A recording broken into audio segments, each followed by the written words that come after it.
안녕하세요, 가베네입니다. 오늘은 아프리카 여행할 때 채식주의자가 4명이나 멤버에 있었거든요. 그 경험을 한번 말씀드려 보도록 하겠습니다. 렛츠고!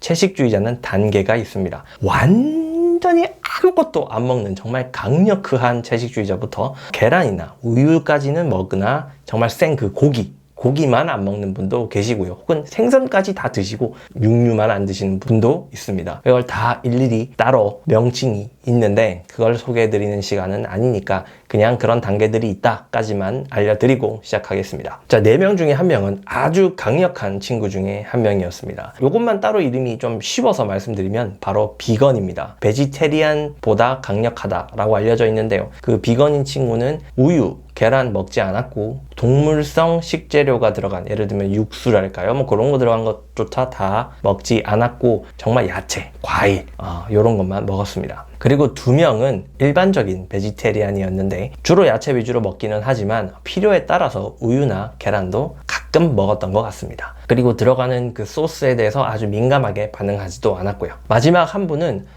이분은 의지로 하고 있는 게 아니라 본인의 몸이 향신료와 육류로 된 향신료였던가?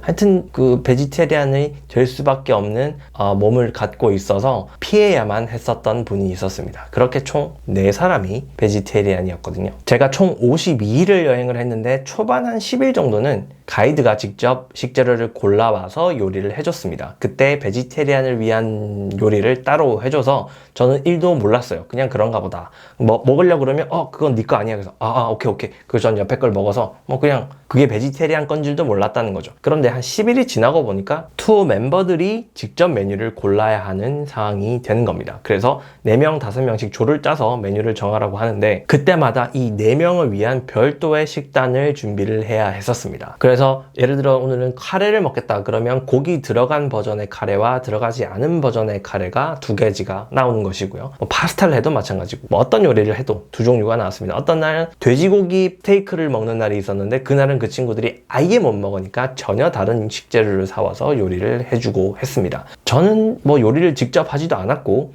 대부분 채 썰어주고 다듬어주고 밖에 안 해서, 심지어 영어를 잘 못하기 때문에 메뉴 선택에 있어서 1도 고려 대상이 아니었기 때문에 그냥 가만히 있었습니다. 그런데 이 친구들이 그럼 이제 좀 짜증 날 수 있지 않을까요? 아니 그냥 하나 만들면 되는데 2개를 자꾸 만들어야 되니까. 그런데 신기하게 이거를 불만 갖는 사람이 아무도 없는 겁니다. 꿍시렁거리는 사람도 없어요. 그냥 아주 자연스럽게 우리 반찬 샀으니까 쌀도 사자, 약간 이런 느낌으로 우리 거 먹을 거 샀으니까 얘네 먹을 거 사자, 그냥 이렇게 반응을 하는 거죠. 와, 되게 마음이 넓네 라고 생각했는데 꼭 그런 것도 아니었어요. 분명히 조금만 수틀려도 막 짜증내고 막 클레임 걸고 이런 친구들인데 이상하게 요구할 때는 티를 안 내는 거지. 그래서 저는 속으로 요것들이 요거를 티 내면 이거 좀 이렇게 나쁘게 볼까봐 참나? 이런 생각이 했었었죠. 그러다가 어느 날 어떤 친구가 티를 내는 겁니다. 맨날 2개씩 준비해야 되는 짜증나네 하는 겁니다. 그러면 그렇지, 짜증이 안 날 리가 없잖아 라는 생각이 들면서 역시 사람은 똑같구나 라는 생각이 들면서 개인주의적 성향을 가지고 사는 사람들은 역시나 반대로 다른 사람을 존중하기 위한 스트레스를 많이 받고 있구나 라는 생각이 들었습니다. 제가 한국인으로 살면서 대세를 벗어나면 질책당한다 라는 관점은 있지만 반대로 대세 안에 있으면 질책받을 일이 없다 라는 관점도 갖고 있거든요. 근데 여기는 이 개인주의적 성향, 다양성이 있는 사회에서 사는 사람들은 그 대세라는 게 없는 거죠. 이게 정답이고 이게 정답이 아니고 이런 개념이 희박하다 보니까 채식주의자든 아니든 그냥 다 독립된 어떤 사상으로 서로 인정을 해줘야 되니 거기에 대해서 일일이 불만을 갖는 것 자체가 말이 안 되는 거죠. 그러니까 너는 안 먹어? 오케이. 넌 먹어? 오케이. 넌 이거 밥만 먹어? 오케이. 이렇게 다 인정을 해줘야 된다는 거죠. 거기에 대해서 그거 왜 안 먹어? 이거 왜? 이거면 이건 그냥 셀프로 그냥 나 왕따 시켜주세요 라고 하는 것밖에 안 되는 거죠. 요즘 한국 사회도 점점 개인주의적으로 바뀌고 있다고 합니다. 그런데 외국 친구들을 만났을 때 느끼는 점과 조금 다른 점이 있다면 우리는 여전히 한국인이라든지요, 아니면 대세랄까? 이런 것들을 따라가려는 마음이 워낙 강하다 보니까 개인주의적 성향, 너는 불매운동 해라, 난 안 하겠다, 이런 식의 사고가 한국에서는 자리 잡는 게 참 어렵다라는 생각이 듭니다. 우리는 힘을 모아서 이걸 해내야 돼. 이런 게 조금 더 앞선다는 거죠.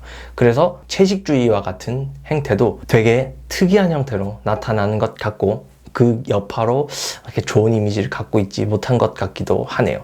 저는 오늘 채식주의자에 대해서 뭔가 편견을 만들거나 하려고 하는 목적은 전혀 아니었고요. 뭔가 제 눈에는 되게 불편해 보였는데 그것들을 받아들이는 서양 친구들의 모습을 보면서 제가 깨달았던, 제가 했던 생각들을 그냥 전해드리고 싶었던 겁니다. 혹시 여러분들은 이런 상황이 됐다면 어떻게 반응하실 것 같으세요? 지금까지 가편이었습니다.